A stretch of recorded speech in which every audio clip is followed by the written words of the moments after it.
Assalamualaikum warahmatullahi wabarakatuh. Saya perwakilan dari kelompok 3 Diarinanda Brilio. Di sini sekarang akan membahas rem blok ganda. Nah, sebelum masuk ke rem blok ganda, kita akan membahas rem. Nah, pengertian rem apa sih? Rem adalah suatu benda yang digunakan untuk kebutuhan menghentikan suatu objek yang bergerak, terutama pada kendaraan. Contohnya adalah rem pada motor, rem pada mobil, dan lain-lain. Nah, berikut adalah contoh rem brake ataupun rem tromol. Nah, ini adalah rem tromol pada mobil.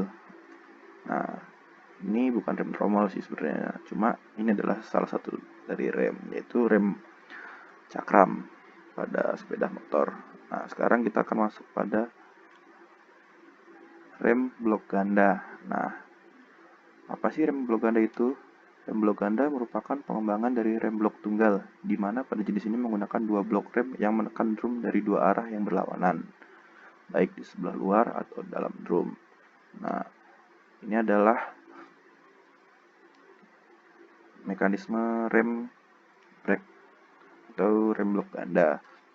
Nah, bagian-bagian rem blok ganda. 1. Backing plate. Apa sih backing plate itu? Nah, backing plate atau piringan berbahan logam yang cukup tipis yang diletakkan tepat berada di belakang sistem rem tromol. Komponen ini berfungsi sebagai rangka sekaligus pelindung komponen lainnya. Nah, ada juga yang kedua, silinder roda. Silinder roda adalah untuk komponen ini mengubah tekanan fluida agar menjadi gerakan mekanis. Bahkan pada sistem rem tromol diketahui ada beberapa tipe silinder roda. Nah, sepatu rem atau kampas. Nah, ini adalah komponen untuk menekan bagian drum tersebut agar dapat menghentikan sebuah laju kendaraan. Yang keempat adalah return spring. Return spring merupakan komponen untuk mengembalikan posisi sepatu rem ke posisi awal sebelum adanya tekanan dari pedal atau tuas rem. Nah, upper spring itu ada dua buah, yaitu upper spring yang mana per atau pegas ini berada pada sisi atas atau tepatnya di bawah roda silinder. Fungsinya tidak lain dan tidak bukan untuk mengembalikan posisi sepatu rem ke posisi awal. Yang kedua adalah lower spring. Kemudian ada pula pegas atau per yang terletak pada sisi adjuster, di mana berbeda dari upper spring. Komponen ini berfungsi untuk menjaga posisi dua buah sepatu rem tromol agar bisa menekan bagian adjuster. Nah, yang kelima, brake shoe holder. Sepatu rem memang diletakkan secara menempel pada sistem backing plate. Nah, hanya saja bagian ini bersifat dinamis atau bisa digerakkan dengan begitu mekanisme. Holder yang digunakan akan bisa menunjang hal ini. Nah, sementara brake shoe holder ini juga terdiri dari beberapa bagian termasuk sebuah pin yang memiliki pengunci pegas atau per dan juga plat penekan, yang dimana ketiga komponen yang satu ini apabila digabungkan akan menjadi satu bagian yang menempel pada backing plate. Brake yang keenam adalah brake shoe adjuster, merupakan komponen rem tromol yang berada di bawah rem tromol. Bentuk dari komponen ini seperti screw yang dapat di adjuster. Fungsi dari komponen ini adalah sebagai penyetel celah antar kampas, rem tromol, dan juga permukaan tromol pada saat gerakan dari pedal rem yang ditekan atau tuas rem yang ditarik. Yang ketujuh, parking brake lever. Jika Anda mencari perbedaan rem tromol mobil dan motor, mungkin parking brake lever menjadi yang paling tepat Anda pilih. Hal tersebut telah yang membuat konstruksi rem tromol pada sebuah mobil terbilang begitu rumit. Nah, ada dua buah lever yang umum kita jumpai, park brake lever.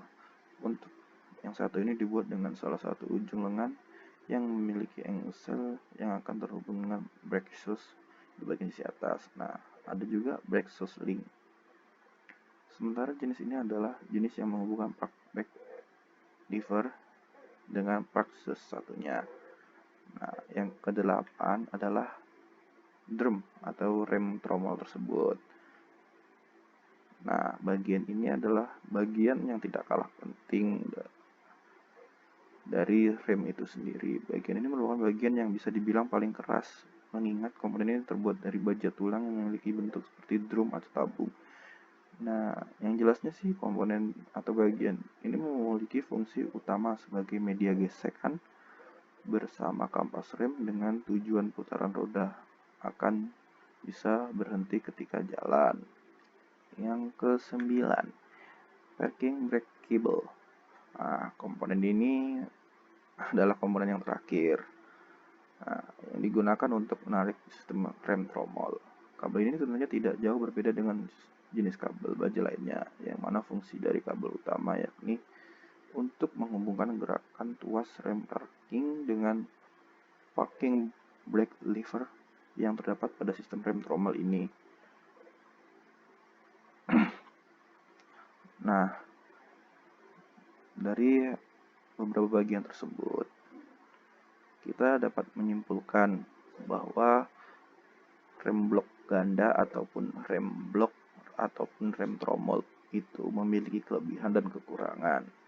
Nah, kelebihannya beberapa orang mengatakan bahwa pengguna rem tromol akan jauh memberikan kenyamanan mereka di dalam berkendara.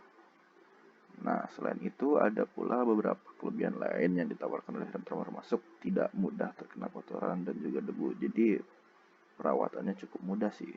Sistem rem yang cukup mudah dioperasikan dan cukup murah harganya. Ya, karena kenapa di sini dijelaskan cukup murah? Karena sistem rem tromol atau rem blok ini sudah cukup lama memiliki kinerja pengereman yang lembut, karena rem ini tidak memiliki sistem yang langsung sekali. Jadi dia bertahap pengeremannya dengan cara bergesekan dengan drum tersebut. Diklaim mampu menahan beban yang cukup besar. Nah, setelah kelebihannya kita akan membahas kekurangannya. Kekurangannya sekarang bisa dibilang cukup mudah dan simpel, bahkan menjadi kelebihan dari jenis rem yang satu ini. Akan tetapi rem tromol juga tidak luput dari beberapa kekurangan, seperti halnya rem tidak terlalu pakem saat proses pengereman. Proses pergantian kampas terbilang lebih lama dan juga lebih rumit. Mungkin menjadikan pandangan melihat kendaraan Anda kurang nyaman. Nah, sekian pembahasan dari kelompok 3 mengenai rem blok ganda.